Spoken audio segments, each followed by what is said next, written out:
Good morning to all. It's 10:15 in the morning, Wednesday, January 22, 2025. Hello mga lords. Yan, dito pa rin tayo ngayon. Unlimited.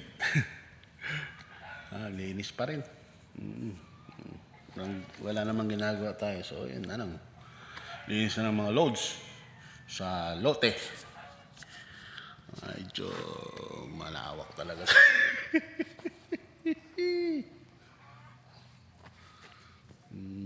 Kasi para pagbalik ng Manila okay na, linis na to. Para hindi bahayan ng mga alam mo naman, ahas ba. Kasi ang aking mother medyo may edad na, 78 years old. Pero located to sa Barangay Tipo, Hermosa, Bataan.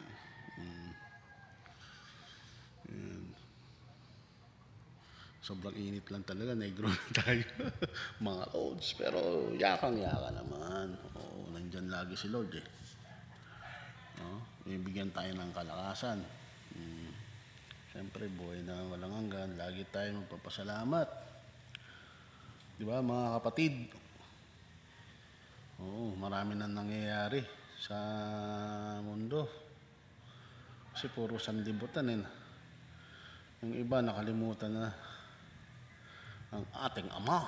So dapat magbalik loob yung mga kapatid natin. Nakakalungkot na kasi yung kaluluwa nila nasa alam mo na yung ibang landas. Iba.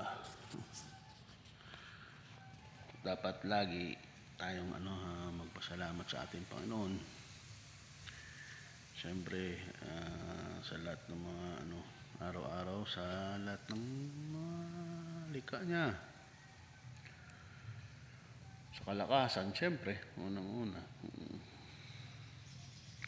Kahit man iba-ibang reliyon, pero isa rin lang naman ng ating Panginoon.